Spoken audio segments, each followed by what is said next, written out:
Assalamualaikum warahmatullahi wabarakatuh. Alhamdulillahilladzi arsala rasulahu bil huda wa dinil haqq liyudhhirahu 'alad dini kullih walau karihal musyrikun. Asyhadu an la ilaha illallah wahdahu la syarikalah wa asyhadu anna Muhammadan abduhu wa rasuluh. Raditu billahi robba wa bil islami dina wa bi Muhammadin nabiyya wa rasulah. Pemirsa dimanapun berada, salah satu kewajiban yang paling banyak diabaikan oleh umat Islam adalah kewajiban berzakat. Padahal zakat ini merupakan salah satu syariat yang sangat penting dalam agama Islam, bahkan merupakan bagian dari rukun Islam. Allah Subhanahu wa ta'ala berfirman, "Khudz min amwalihim shadaqatan tutahhirhum wa tuzakkihim biha wa shallu 'alaihim inna sholataka sakanul lahum wallahu wasi'un alim." Allah Subhanahu wa ta'ala memerintahkan agar setiap orang yang beriman mengeluarkan zakatnya untuk membersihkan diri mereka dan mensucikan harta-harta mereka. Pemirsa dimanapun berada, banyak orang yang salah memahami tentang zakat. Ketika mereka menyumbang di masjid, mereka berinfak, mereka menganggap bahwa mereka telah berzakat.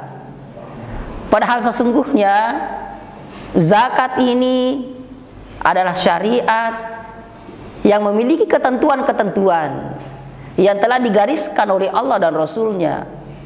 Ada istilah nisab, ada istilah haul dalam pelaksanaan zakat yang harus diperhatikan. Dan ada golongan-golongan tertentu yang sudah ditetapkan oleh Allah Subhanahu wa ta'ala sebagai golongan penerima zakat. Allah Subhanahu wa ta'ala berfirman, "Innamas shadaqatu wal fuqara'u wal masakin wal amilin" ila akhir ayat. Sesungguhnya zakat itu, kata Allah, untuk orang fakir, orang miskin, para pengurus-pengurus zakat, orang yang berutang, orang yang berada di jalan Allah, orang yang baru memeluk agama Islam. Ada 8 golongan yang sudah ditetapkan oleh Allah Subhanahu wa ta'ala sebagai penerima zakat. Pemirsa dimanapun berada, bagaimana perhitungan zakat?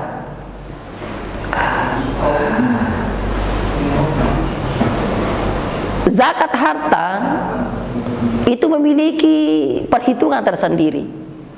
Kita ambil contoh zakat emas. Bagi kita yang biasa menyimpan emas atau yang suka menyimpan emas, nisab emas adalah 85 gram. Jika kita memiliki emas sebanyak 85 gram minimal, kemudian dimiliki 1 tahun, maka wajib keluar zakatnya 2,5% 1 tahun. Begitupun dengan kita yang bekerja sebagai pegawai negeri sipil, bekerja di kantor, jadi karyawan. Ada yang disebut dengan zakat profesi. Bagaimana perhitungannya? Jika pendapatan kita dalam 1 tahun setara dengan 85 gram emas, maka wajib mengeluarkan zakat 2,5% 1 tahun. Anggaplah harga emas sekarang 1 gram 500.000. Berarti jika dalam 1 tahun kita bergaji minimal 42.500.000, gaji kita per bulan dikali 12, hasilnya minimal 42.500.000, maka kita wajib berzakat 2,5%. Bisa dibayar per bulan dan bisa juga dibayar per tahun. Tetapi yang paling baik bagi orang yang bergaji bulanan adalah membayar zakatnya setiap bulan, karena jika menunggu sampai 1 tahun dikhawatirkan akan memberatkan dan sulit mengeluarkan zakat. Pemirsa dimanapun berada, zakat pertanian pun ada perhitungannya. Bagi kita yang petani, Ketika hasil pertanian kita mencapai minimal paling sedikit 653 kg gabah, maka kita wajib mengeluarkan zakat 5% dari hasil pertanian kita. Setelah kita keluarkan semua biaya pertanian, biaya tanamnya, biaya garapnya, biaya pupuknya, racunnya, semua biaya yang kita keluarkan dalam proses pertanian itu sudah dipisahkan dan masih tersisa paling sedikit 653 kg, maka wajib dikeluarkan zakatnya 5%.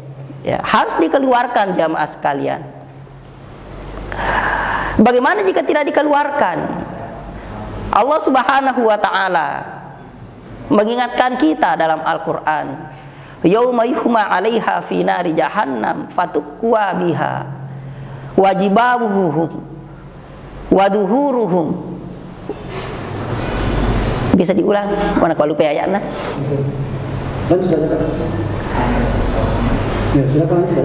Allah Subhanahu wa taala mengingatkan kita dalam Al-Qur'an, yauma yuhma 'alaiha fi nari jahannam fatukwa biha wajibahuhum wajunubuhum waduhuruhum hadza kanastum li anfusikum fadzuqul adzaba bima kuntum taknizun.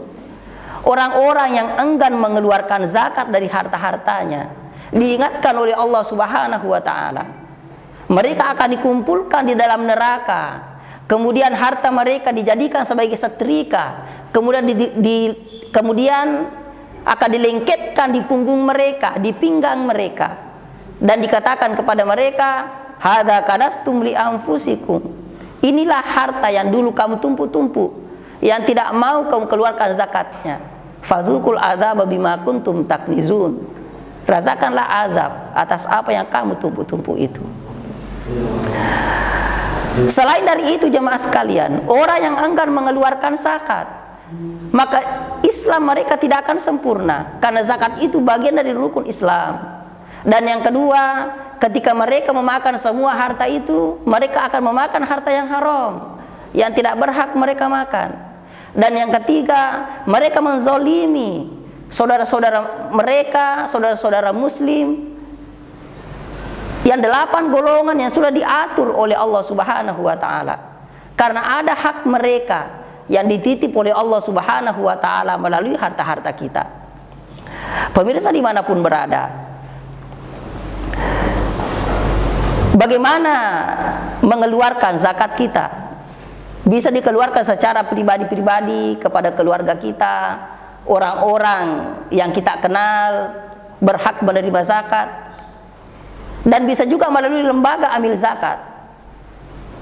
Dan sebaiknya zakat kita itu dikeluarkan melalui lembaga amil zakat yang resmi tercatat baik di negara maupun di Basnas. Di Muhammadiyah khususnya kita memiliki lembaga amil zakat Lazismu, lembaga amil zakat infak dan sedekah Muhammadiyah. Bagi pemirsa sekalian yang ingin dihitungkan zakatnya dan ingin membayar zakat, bisa menghubungi pengurus Lazismu. Insya Allah zakat bapak dan ibu, saudara-saudara sekalian akan secepatnya dijemput untuk didistribusikan kepada 8 golongan atau 8 asnaf yang berhak menerima zakat. Pemirsa dimanapun berada, mari kita manfaatkan momentum bulan suci Ramadan ini untuk membersihkan diri kita, membersihkan harta kita dengan menunaikan kewajiban berzakat kita. Billahi fisabilil haq fastabiqul khairat, nasru minallah wa fathun qarib wa basyiril mu'minin. Wassalamualaikum warahmatullahi wabarakatuh.